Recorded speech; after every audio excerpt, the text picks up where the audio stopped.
Hello guys, we will discuss about PAM, PWM, and PPM.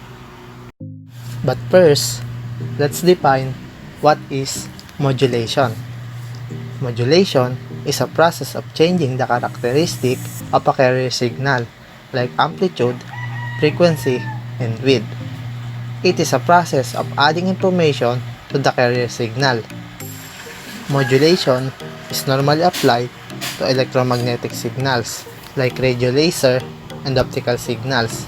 The audio, video, images, and text data are added to the carrier signal for transmission over telecommunication. Ang modulation daw ay proseso ng pagbabago ng isang carrier signal sa pamamagitan ng paglalagay ng impormasyon dito.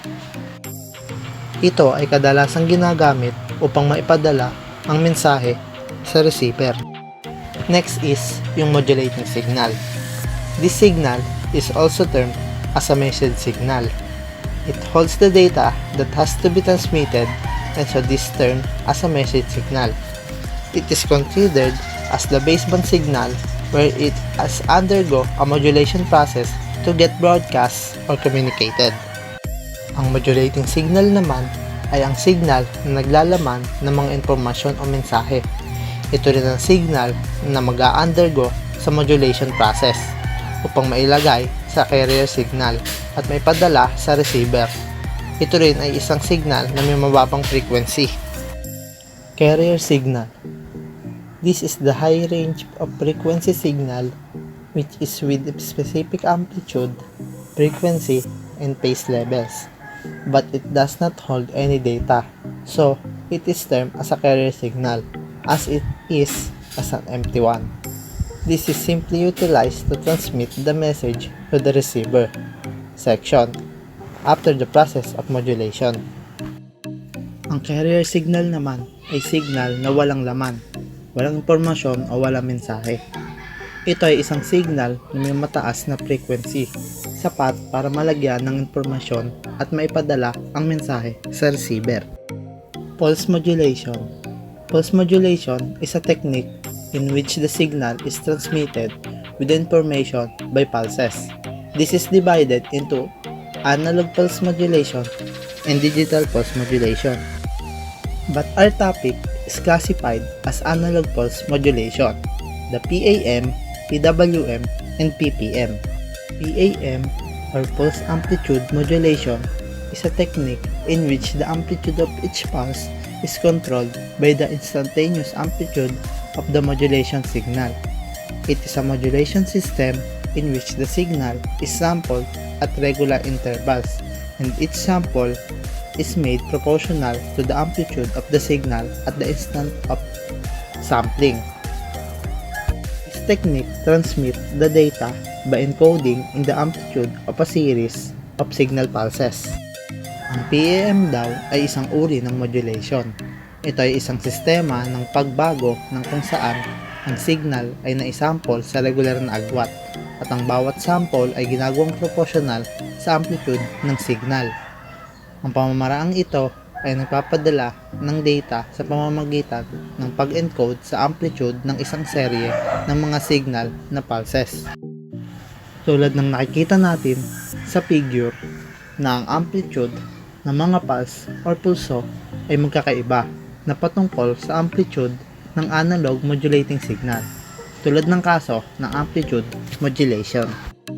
PWM is an acronym used for pulse width modulation. In PWM, the width of the pulses is varied according to the amplitude of the message signal.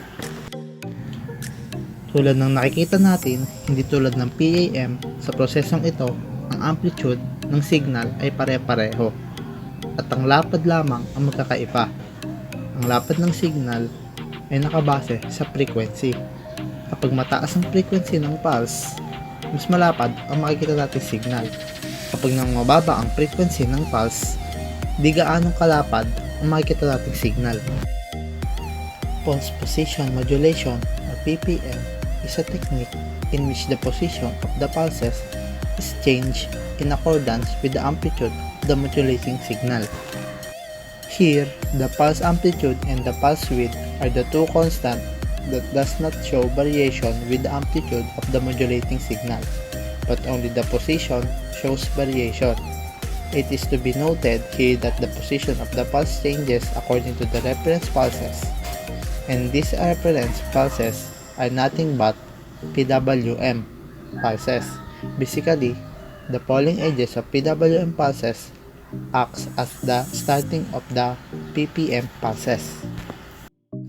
Dito naman, ang pulse daw ng amplitude at width ng modulation signal ay constant o hindi nagbabago, kundi ang position lamang nito. Ang PPM ay nakadepende o nakabase sa PWM, kung saan daw ang falling edges ng PWM pulses ay nagsisilbing starting point ng PPM at ang starting point ng PWM ang nagsisilbing endpoint ng PPM. So ano nga ba ang pinagkakaiba-iba ng PAM, PWM at PPM? PAM, PWM, and PPM, all three are analog pulse modulation techniques. The major difference between PAM, PWM, and PPM lies in the parameter of the pulse carrier that varies according to the modulating signal. In PAM, the amplitude of the pulse carrier signal is varied according to the amplitude of the analog modulating signal. In PWM, the width of the pulses of the carrier wave is varied according to the modulating signal. As against, in PPM, the position of the pulses shows variation according to modulating signal. Madaling salita, sa PAM, amplitude lamang ang nagbabago sa carrier signal. Samantalang sa PWM, ang width lamang ng carrier signal ang nagbabago, ngunit ang amplitude nito ay magkakapareho. At sa PPM naman, ang position lamang ang nagbabago sa pulses ng carrier signal, ngunit ang width nito at amplitude ay pare-pareho.